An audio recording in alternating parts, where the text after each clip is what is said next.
Oli Kenya bakunonye kulabi banchi fulira obugomba nti omukulu ku mashawa kera munona naye kakati bagamba oli Kenya ne atenda bo akazira Canada tuyimba Canada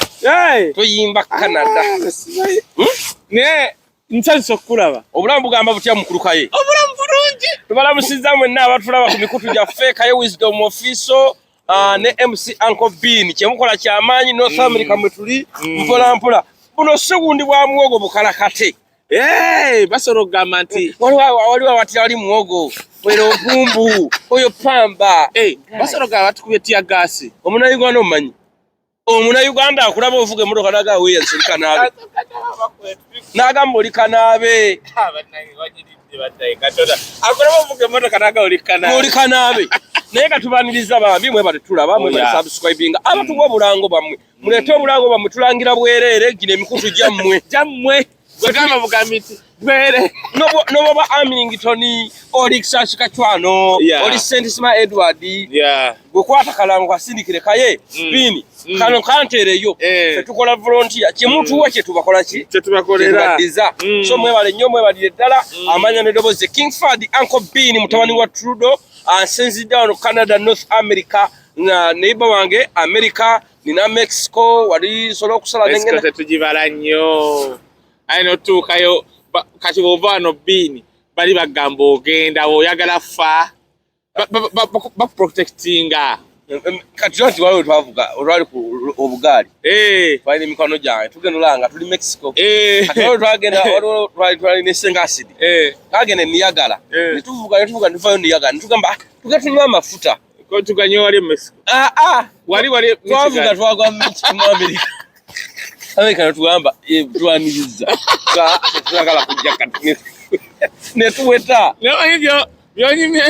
wali abanyiga wali nawaga Bini alimba by that twabula GPS yatubuza anti munange omanyi lwaki bagamba nti nolimba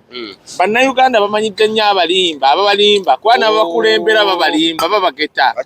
Alex mukuru yagamba yadde ne musumba serwadde program oba banagiddamu bannange woma yayogedde ekintu kimu lwaki Uganda tukyali tekibonya Uganda bakutukulembera tebamanyi gye tulaga tebamanyi kati kankubule Bean Museveni singa yali amanyi ayagala okuteeka banna Uganda mu myaka 3 singa tuli bakabi kati nkukaka wetwogerera Rwanda ezimba ekisawo ekigenda okuba ekisinga mu Africa kati nkukakasa Museveni amanyi banna Uganda gy'abagala bateeka mugeyena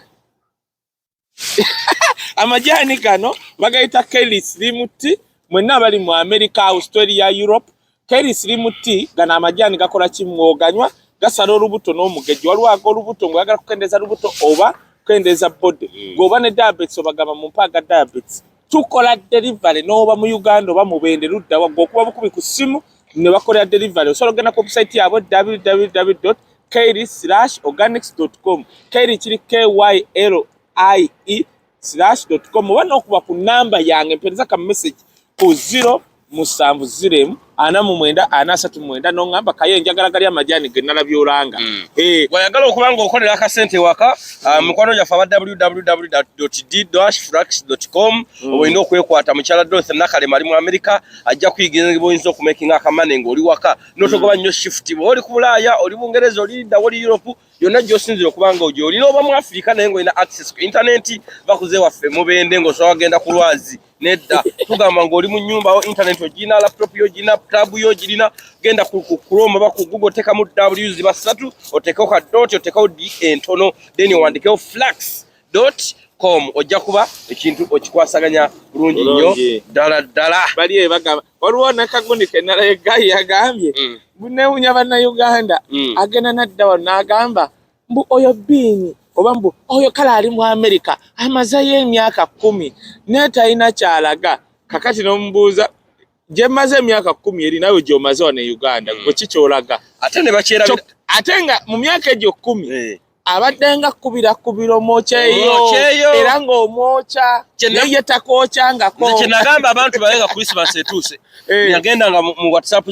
mu TikTok account z'abantu nendaba buli yayimba Uganda esinga Bulaaya bwe yatuka Christmas emakubye mugana agete tubulye kanyama ne mugamba mukwate ku bye Uganda byesinga Bulaaya mutundeko mufune ekiki ekyokulya guys era bampubirangako ebibuta bankomerako ebibiri tewasoma oli yogera limiki kati baddemu ndiriddawa oliriddawa muli ayo mugaba n'ebiyigo naye basooka kuvayo nga nabidde n'omudaga n'ogenda n'ogwera n'olyoka onaaba oli ku biini omanyi kye bayita okuvuga wano biini n'oba ovuga buvuzi kagaali ng'okavugira mu North America wano omanyi kye kitegeeza oba kirayita okuvuga ng'ogobera instruction GPS can you do that even please leave it in a GPS instruction in load because instruction zogoberere Canada zogoberera mu America zogoberere egundi buli wamu kujjaka Africa ate France wa Africa ina instruction mukyatula ku boda nga mwenyiga nga mugamba tugende wali wa mama naka mukyatwalira amafuta mbudomo otuuka omuntu n'omubuuza ngenda wanaga otuuka ku muti omunene okkirire oyambuke twabulako nga tugende w'abakamiliyoni gye baziika maino nga 15 waffe kusikalangalo kalangalo netuuka ku bijja by'abakamiliyoni ne batugambe waidi Mezaya eri ku lusozi Mbalogo twasooka okulya ekintu ekyo waffe emitiyana kali gwokomawa emitiyana bukojja kati nayo nyinza okukwata ekitongo nayo n'ekimuli nayo naye kati eri emubende waffe Bini webaze mukama kubanga byonna ebyalo bukojja ne gye bakuzaala byonna eyasika n'eyagira paka kati mubende n'emitiyana kati okimanyi nti Bini nti webaze Katonda nti waliwo abantu bannakampala abazadde Kampala nga gwave mubende n'obayitako n'ogenda ku kisaawe n'olinnya paka mu America nga ndi munno ffenna tuli Canada North America tewandimpetteddemu nedda ngamba waliwo abamu abali beepanga katuddeyo ku mulamu ekyo kyoliko okubanza nedda baali beepanga anyway mu family nze alina passport era bwonkomya abaliddamu okugula family baba bali babazzukulu mu maaso eyo kyova olaba omuntu akwegezaamu tumulumba na bidi kubanga asobola okutta omulembe mulamba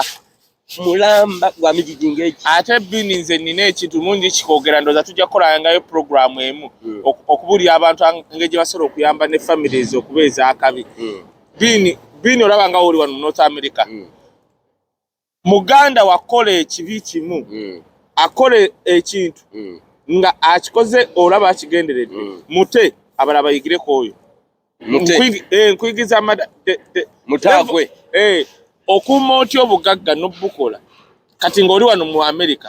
kati ffe twatambulanga n'okubira omuntu ng'oli Denmark n'omugamba njagala ogende nkola kino bwesi ne bwesi n'atakikola oyo mba mutadde kubanga olaba tampuliriza nga ndi Denmark wembe Kampala ajja kunsooza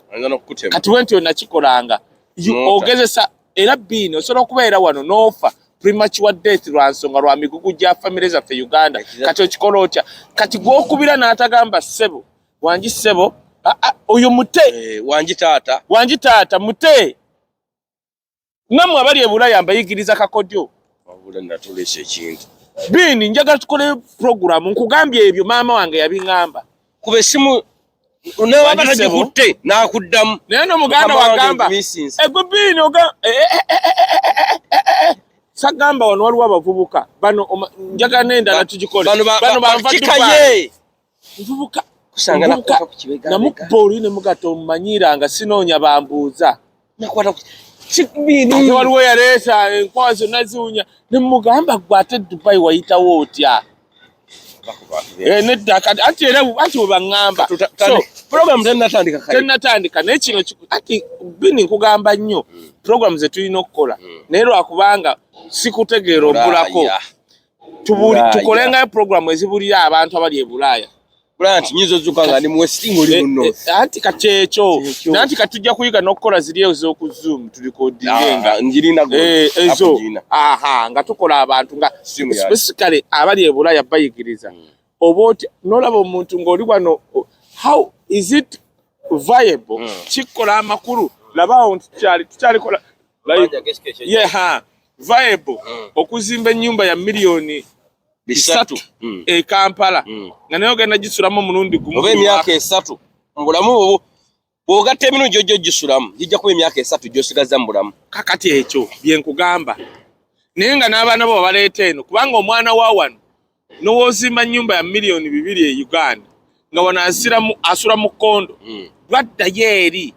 ng'ennyumba ye surroundingiddwa bichafu bakojja bayina minyira amasanyalaze gagenze akoma wano kondo eya wano wesinga kyenkunyonnyola tujja bigiriza obeera ku Bulaaya n'onoonya akasente n'okubira muganda oba musista oba maama oba taatawo akukolera ekintu akuterewo ebiyumba by'embizi n'ayagala akukuba enjawulo anti kakati kumbe bw'anaalwala yagenda ottunda kakati ekyo nakyo nja kikuyigiriza ofuna otya abantu obwesigwa ng'onoomuwa ekintu ky'okukola emiliyoni 2 osooka muteeka kyakakadde naye Kaye oba butamanya bwa family Kaye bino ni ku North America nze bulamu bwange seegombangako okubeera yuki Uganda nze wiiki emingi namala North America newandifudde namala okumanga Uganda emaze okunnaazibwamu kati sisuubirayo kugenda Uganda kutunda ttaka sisuubirayo kugenda Uganda kulima mapeera kati nze bangamba mukulu wange nemugamba nimira lumonde awo era ajja tuuka okukula nga siriiyo mugambe mutunde akakadde okalye obubiri obuzze mu lumonde nawuli kwata wano nagambye nadde njogerako ne muganda wange nemugamba funa muzeyi wange mugambe tugenda kusimbawo emmwanyi bitya naye twadde twogera waliwo yamukalubiriza ne mugamba naye saamumpuliriza olowooza wensimba oweze emmwanyi bwezitandika okukula Kaye onsuubira okujja nze bukyambeerawo sinoganga nzije noge nkikola lwakuba ositegeera ekintu ekyo kati ebyo tujja kukolangayo program nga tutematema kimu ku kimu enkulaakulana yaba na Bulaaya tutegekera mwe n'abaana baffe tebabiriimu kuba ffe n'omwana w'omu North America tava waliwo omwana wawano atemye muzadde ambu alwanire miliyoni 5 eziri awo waliwo omwana wawano atemye muzadde mbunjaga ttaka nyumba waliwo mulabye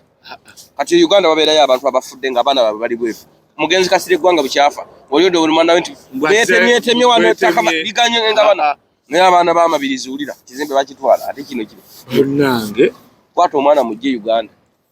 kyekiriwo obulamu butambutambute Kaye wetugenda eddaawo birthday is excellence Robert Kyagulanyi Ssentamu by the way tuli naye mu August Canada wano era kampisawo ne kano mu mwezi gwokusatu waliwo olukuŋŋaana abaana mwenna abaakajja mu North America wano ne Canada tulina olukuŋŋaana bana struggle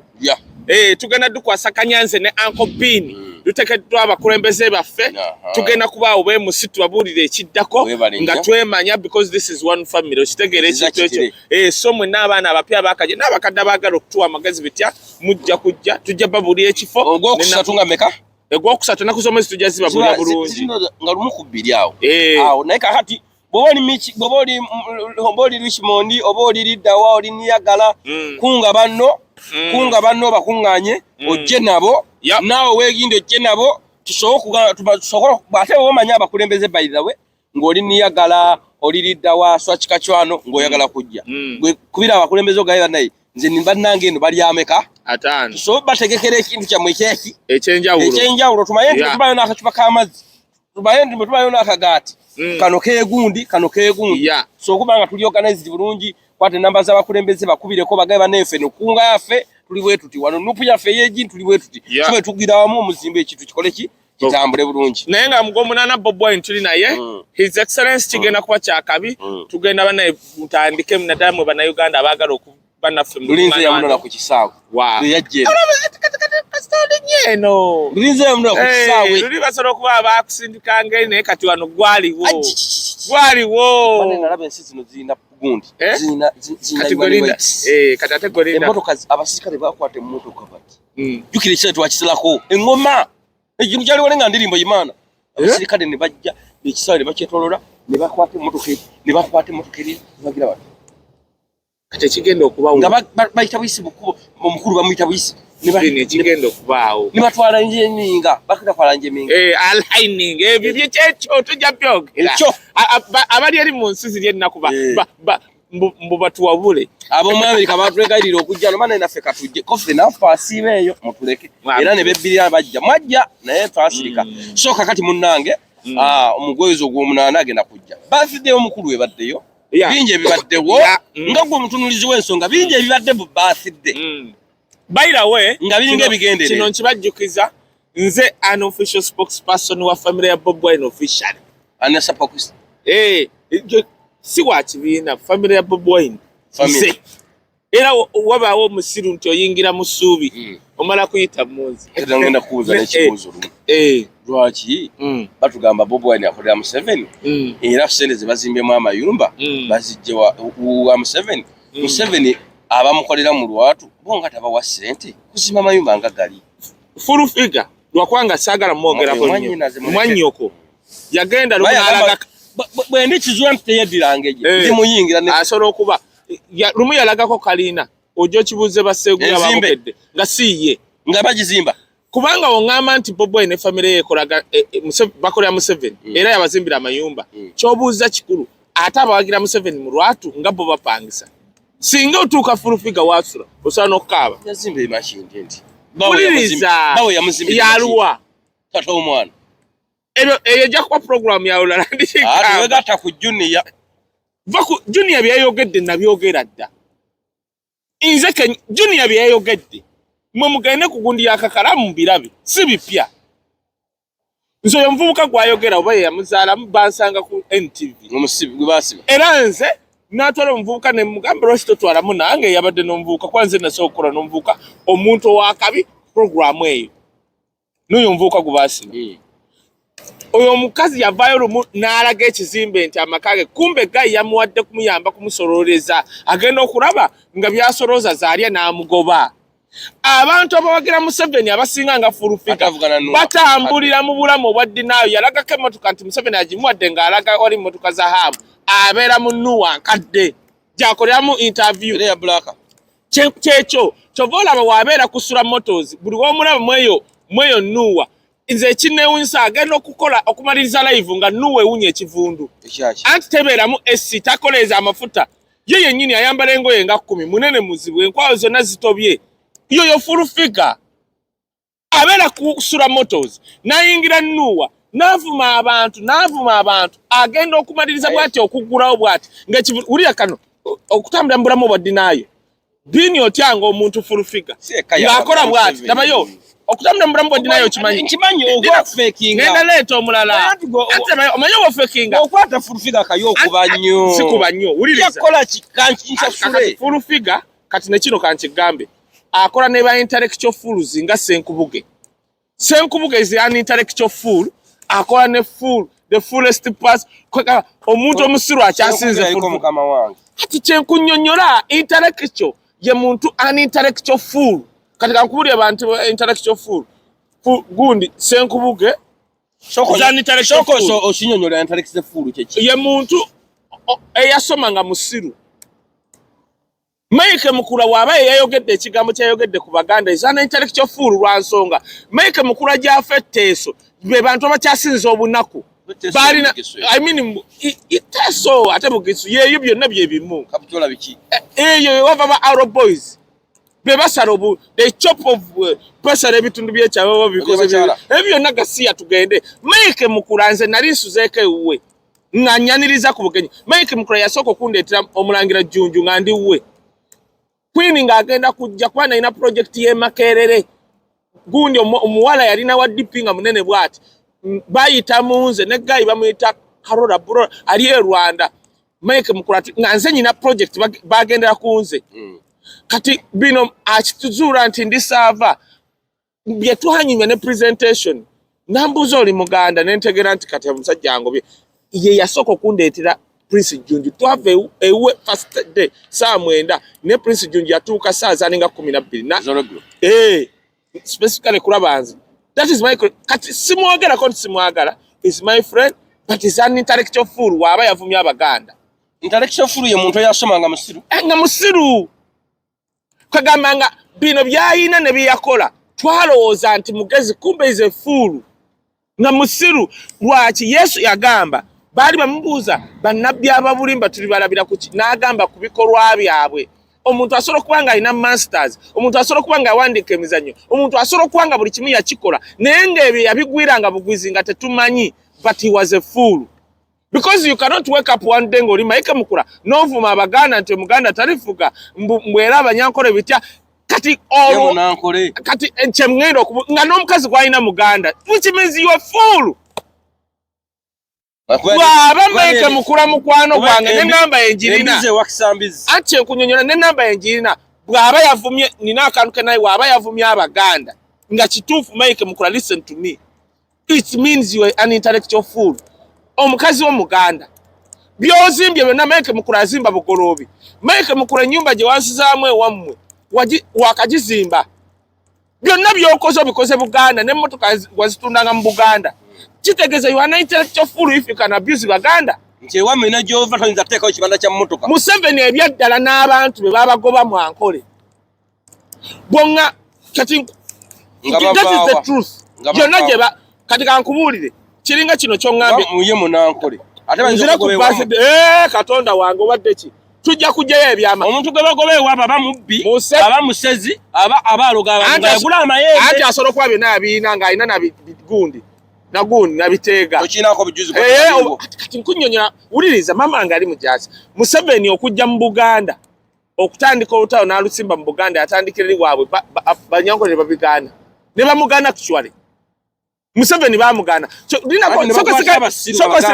bini wali webuuzizaako lwaki majority of people abeegatta ku Museveni ng'atandika olutalo they were Rwandese like me wali kyebuuzizaako era bonna abamwegattako genda obanoonyereze they have an gundi balina akasaayi from Rwanda why kati eyo eriba topic for another day naye ate wosanga omunyarwanda avuma abaganda ng'abanyarwanda abadduka mu 50s okuva e Rwanda batuuka mu ankole nga balowooza bazze mu bantu baabwe abanyankole ne babagoba yali Ssekabaka yabaaniza mu Buganda n'abawe Nakaseke luddawa bw'osanga omunyarwanda avuma omuganda is an intellectual fool bw'olaba Okero Oryemu agamba abantu nti omuntu afa enjala mu Uganda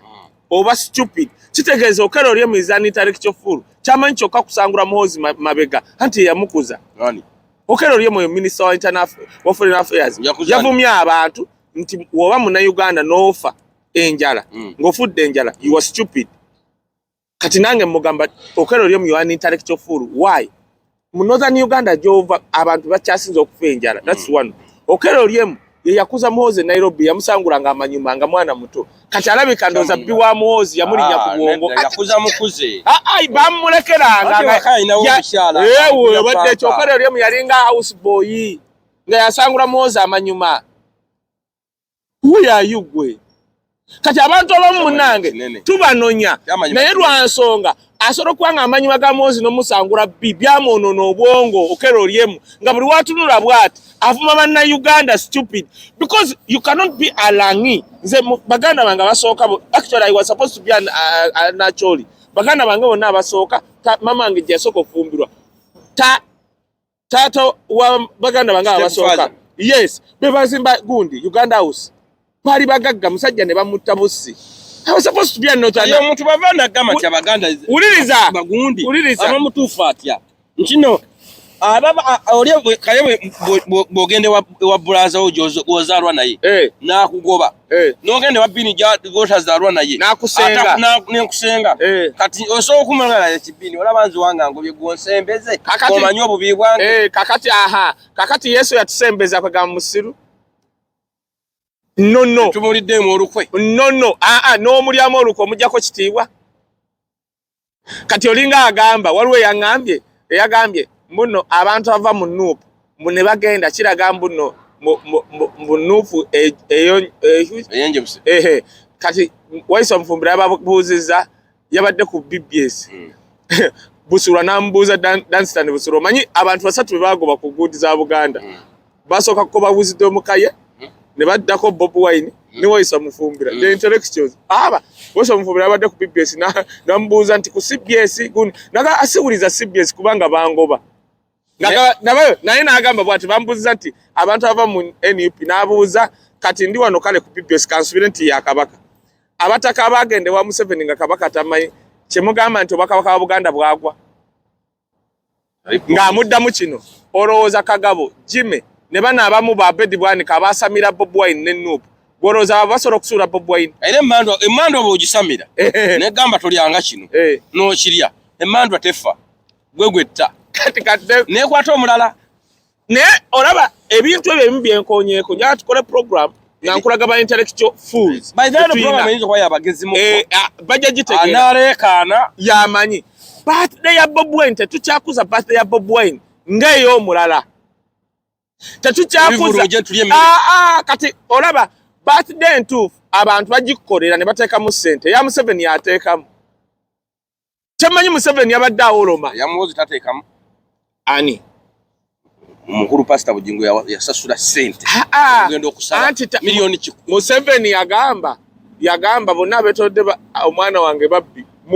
Are you an African living in the diaspora, America, Canada, UK, Australia and Germany? You're still working 2 to 3 jobs, working long hours, overtime, weekends and holidays, no time to spend with your family? It is time to take charge of your life. Introducing online business. Work from home or anywhere in the world. Spend time with your loved ones as well as working at the comfort of your home. You don't need any experience. We have coaches to take you through step by step. Don't be skeptical. This business is legit. For more information, visit www.d-flax.com or WhatsApp or call on +1 925 214 3563. Online business. Woza ababala. Chovola okufa kwa Richard okwefula wagira Muhozi kumutaasizza singa Bujingo ali luzira. Abetolodde Muhozi babbi ba madaras buli omu akimanyi babbi ba madaras Bujingo singa ali mukomera singa teetolodde Muhozi kyova olaba ateekayo ssente ati kati gwabadde amuleta kati yabagobye mu abamulambula okumulambula tulambule mugende mulago Bujingo tetukyamusaba biwundu tumusaba nkovu mwe baani so tulina public interest Naba yogera nnyo ku biwundu ngenda bamakula ali bwati makula ngejja atako bugalubini ng'abaga omusawo bwati kyalanga azimbulukuse nnyo azimbulukuse nnyo vaayo nonyawo yinayo labayo azimbulukuse nnyo kyogamba ababuli obubi makula nga bangi ababuli obubi osanga omuloga ani Arebi byetubulira nti osanga Richard ekyamu kakati abaana bafiire Misiri babagambye mukaweefube okukendeza n'okumalawo ebikola eby'okuvoola oba okutyobola eddembe ly'omuntu omulala olinga yeeyambisa omutimbagano. The Amara Girls Initiative bateeseteese olukuŋŋaana olugenda okubeerawo buli mwaka olwa Annual International Conference on Internet Harassment and Bullying 2024 nga lugenda kubeera wansi w'omulamu ogugamba nti Cyber Stalking, Gender and Computer Ethics n'ekigendererwa eky'okuteeka ekkomo ku bikolwa bino. Olukuŋŋaana luno lugenda kubeera okuva ng'ennaku z'omwezi 11 okutuukira ddala ng'ennaku z'omwezi 12 omwezi ogw'ekkumi 2024 awo ku Woodbine Banquet and Convention Hall 30 Vice Regent Boulevard, Toronto, Ontario. Osobola okuddukirira enteekateeka eno nga weefunira alibad ticket ku $350 zokka ez'e Canada. Abakiise okuva ebweru zijja kuba $450 za Canada. Olwo ate abanjagadde okufuna emidaala n'okwolesa zijja kuba $850 sako ne $200 eri abatuuze b'e Canada. Okumanya ebisingawo tukyalireko ku mutimbagano gwaffe ogwa www.theamaragirls.org ne ku email info@theamaragirls.org oba okube ku +1 647 616 145. Egypt ye Misiri Egypt ndo babagambye eki babagambye bannange tetulina ssente mba mwetaaga kubajjayo nti Uganda egenda kubajjayo kabaswadde mukolagane ne gavumenti yeeyo mukwatagane mwenna naye nga sinagenda kupasa ekyo no tujja kireetawo topic twogere ku baana waliwo n'abamu abali e Thailand be baateeka mu ntalo zaayo ojja kwewuunya omanyi lwaki Bob Wine yatandika okujja abaana e Dubai mwaddanku nyinyi ne bakiteekamu amaanyi kyannumanya abaana b'e Dubai waliwo abavubuka babiri abaavuma babbi abaana b'e Dubai bonna ne ba TikTok ababalista tebaagamba ku baana abo kati mwe mulowooza nga mulinga abagala temuliddamu kufuna bizibu nali ndowooza nti e Dubai tewasobola kubaawo omuntu asobola kuvuma babbi Kyagulanyi aba TikTok abali e Dubai ne baavuma ani atatwala mwaddanku nyingi Bob Wine nakwaki n'abaleeta omuvubuka yavuma babbi ng'ali Dubai nenninda abaana b'e Dubai omwambalira tebamwambalira nje nenva ku bantu era kyovola munanga babaano bagenda mpola kati mwavuma Babi kakati uliyayo waliwo abakoze ki so abaana abo batumalamu amaanyi nti olaba wano wetuli mu North America nti nabeerawo omuntu avuma Bobi Wine tumwambalira ongamba otya nti kuba TikTok ne baani abali eyo omwana avuma Babi bonna ne basirika naye kakati kanjogere ku birthday soke tuwete wali kubanga niyo kwa ne presentation wali kusawa nya kyangenda okugamba kiki onofunye mu North America obera no appointment ate nyina kyengenda okutwalabo kiri kijja kuba kika ejja kiwulira Katonda wetulinya atuwaddewo Katonda yagamba mugende muli ensi n'ebintu byonna bya waliwo yandabye nga ndi ku staring nyinaga Katonda wange neekanga Kaye mbadde wanne emyaka 10 ukulu tumwana gwe bagenda kusiba konze Kaye Flavia munira yambuza n'eddiini onodda Uganda konzo okolima Flavia nkulamusiza nnyo mukwano gwange Alien Skin yakutte emmotoka ye eya BMW n'agyocha ng'alowooza waanagyocha agenda kubika amawulire ga birthday ya Bobi Wine yamusaze yasaliddwe erisiru eryerimenke yakamala okugoba gundi yakutte bw'ati kubanga Alien Skin abantu manyi twatandika okugamba nali nebbajja oyo kati nefuna info ne gundi ezimu nenziretera bajjo nga tuli oyogera nga atayagala Alien Skin obanga alaba ebintu no nze kati oyo musiru abadde munaku ati uliriza omanyi lwaki muvumo busiru siranga muganda musiru ngoyo guy ngensi yonna ekwagadde kuli mu ngalo gusolo gikola kyoyagala and you miss out ati yete yajja kwagalwa tebakulimba gwe tomanyi pressure gyaliko okwokya emmotoka yo kimanyi kati kankubula ekyabaddewo Alien Skin bamutaddeko pressure nti Bobi Wine yeetisse internet leero twagala kirinnyamu n'akwate ne bamugamba tukusasula kola ki akomuntu jukaganye kawekeddwaliro n'akwate akomuntu juko kadibye yade yakagobono omukozi wa BBS yani gundi Jackster ndoza ne kaganeera newe babanze bangano okudda ku BBS naye ate tosobola kukola kya busiru Jackster is an analyst, is a TV presenter no kubanga okumanya oyo mwana ate banaye mwegendereze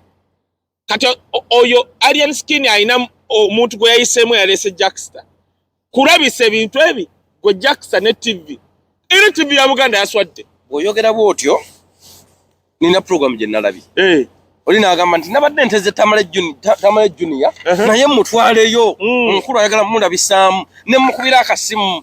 kankubuulire mwe baanamu abamawulire naddala kati level ya Jackster you are going bagenda bazanyanga Jackster wansigadde ku TV n'otuma omwana agenda amuggyeko bite eryo erivubuka lyo lyagala kola mawulire kubanga kye kirisasuza ye yalabye Jackster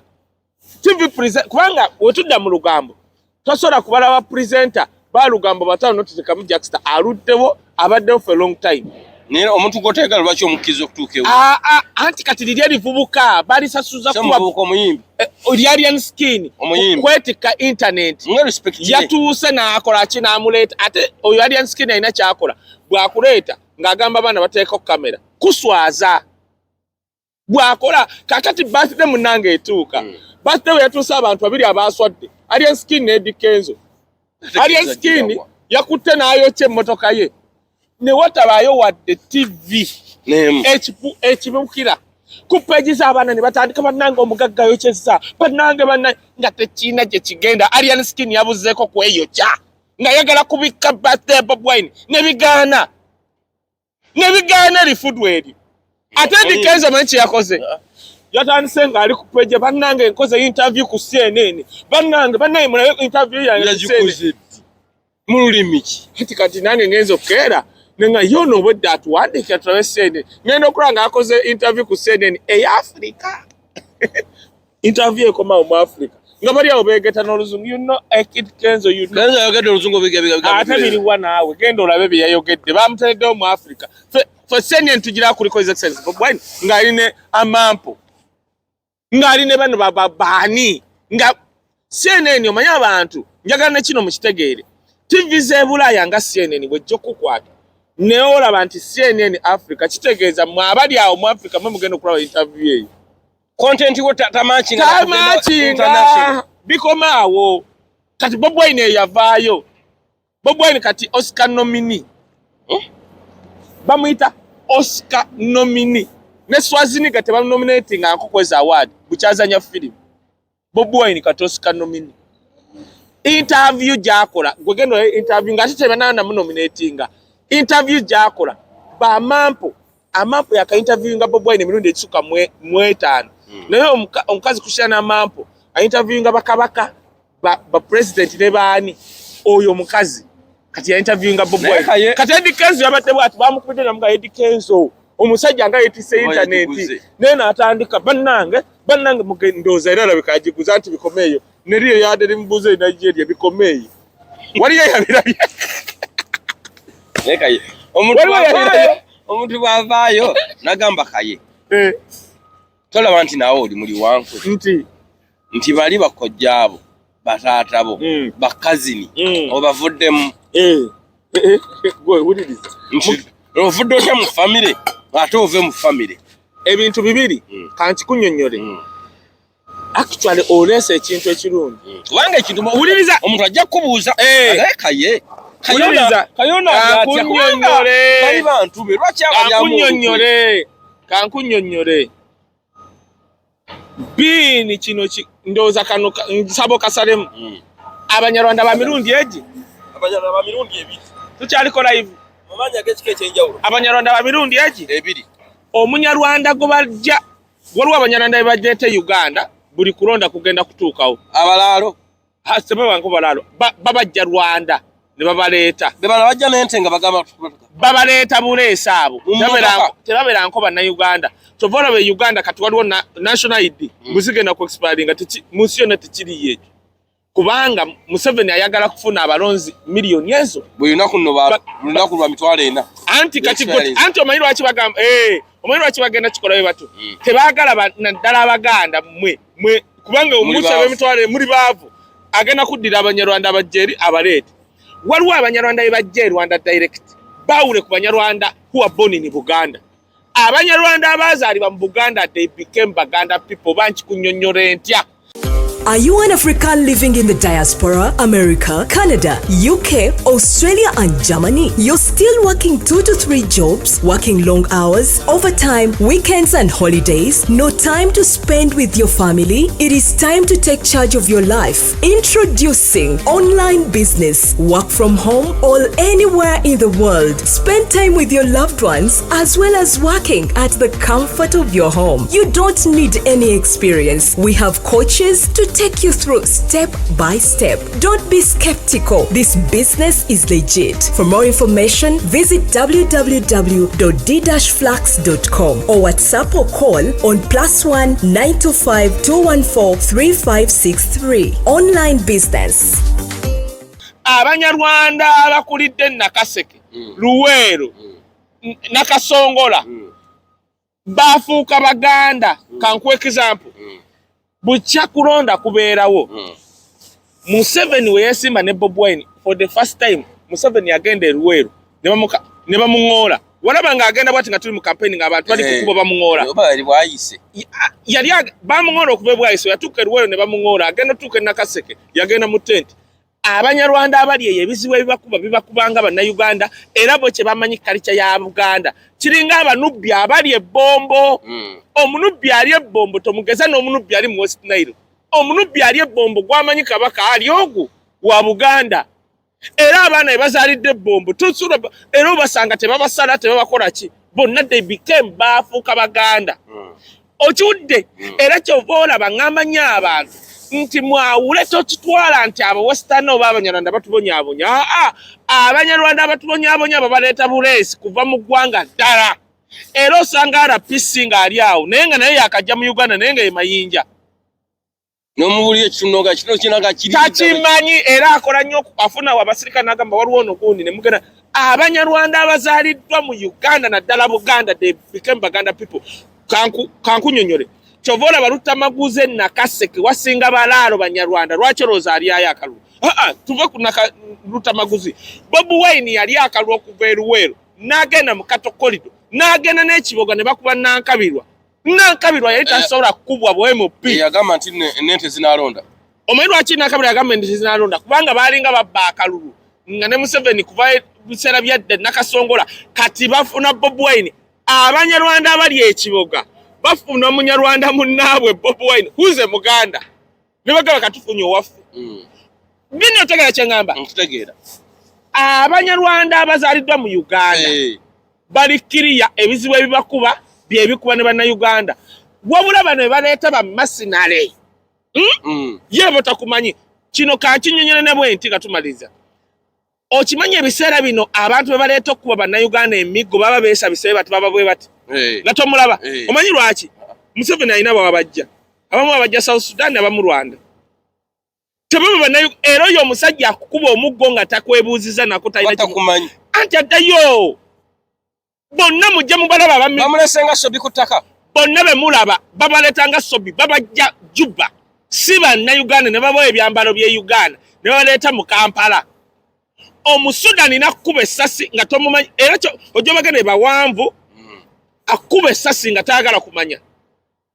mwegendereze RPC be Uganda Regional Police Commanders ba police bonna basinga basajja ba Brown waliwo n'omugo bakwata kazinda yagamba bananyeze ndi mutoro nebaza Muhozi singa si Muhozi yali musajja wa maje ka video katambula nnyo nga ali mukogera tadde ku galubindi za black nga captain sand finyezi no rank ya mu recording yali mujasi be yali ayogeramu katorozo mujasi wadira lona recording oli byayogera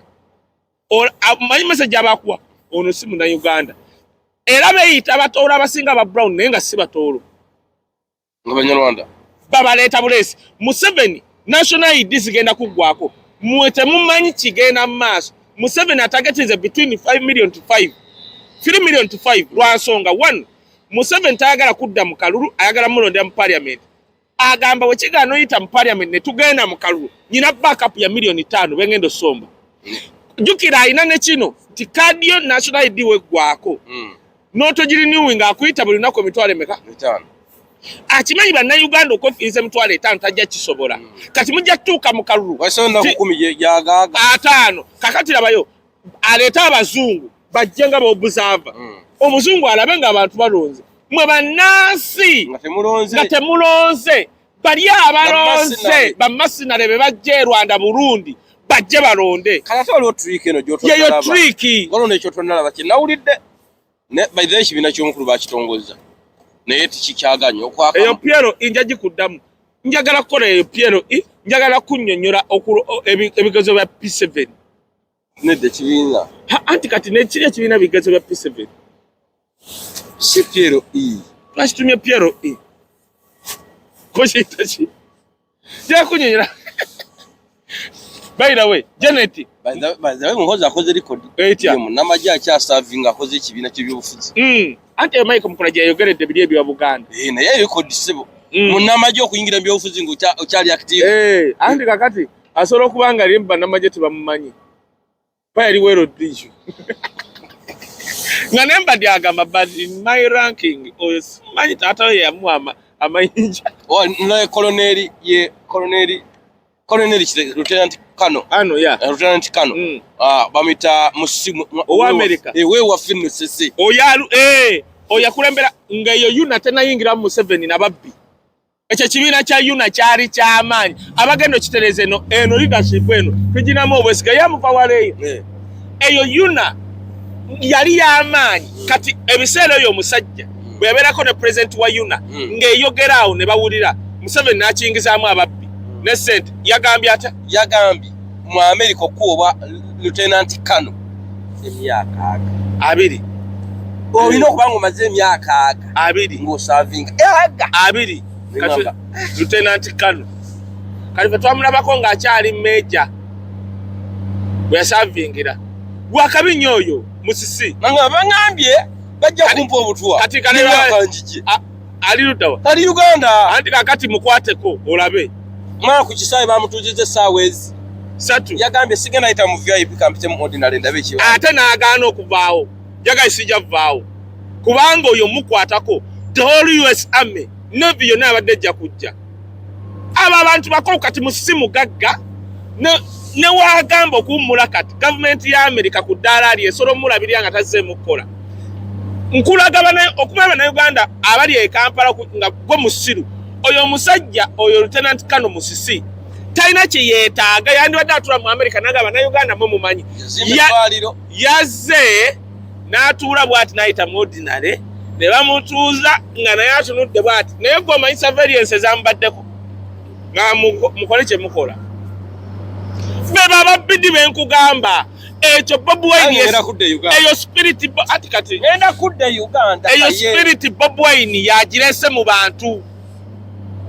era ngamba bana Uganda abali eno mu America abafuna obutuuze butya tekikugasa kufanga toina kyolwaniridde generation osobola kuba nga olina abaana beno mu America Bungereza luddawa naye Baganda baabasigala eri nga teggo olina chance olina akatabo ka America ka Bungereza Australia ngo ogenda mu Uganda otegeeza embassy nsijja simple n'otuulaawo ate nekwe pini omanyi wano wootudde no giyita Dubai Why? Ogamba mugambi nzija. Kaye. Mwenna abatulaba by the way. So, birthday. Alien skin yaswadde. Era alien skin abulayo kintu ekikweyokya. Kubanga abamuwa ssente bamugamba twakusasula kwebi kubuutikira internet. Tetwagala kulabayo wadde n'akamu Bob Wine kabuutikidde internet. Gwe ngenda kulaga ekigenda okuba mu America. Mu March. Anti bagenda okulonda Oscars. Hey, njagala tukole program nkusunsulira Oscars nkulaga abazanyi ba filimu bebatalondanga na konti jangu otule kati Bob Wine wali bobo mwagala okukola okuzanya mu filimu yo $1 million 10 anti kastofuka kala Museveni yalwadde no musuchi yalwadde ali Museveni ngani yakuyikulize Museveni akafala ngali kumeza nagamba mwanga nabagamba ne muwakana nagamba mu State House wali abantu abagira Bob Wine ne muwakana Nenga ne family ya Museveni wali wabagira Bob Wine mwakana. Mugene mulabe ene yakuta video eyo. Yenne yagitadde tayagala nko Museveni. Nalabye Museveni ng'afaananyi aba Ethiopia. Wabanyi bali wabona. T-shirt ngeringa ekamulemu eminyira. Yadenga agundi yasi. Esati etanzito omukulu yaba yawule.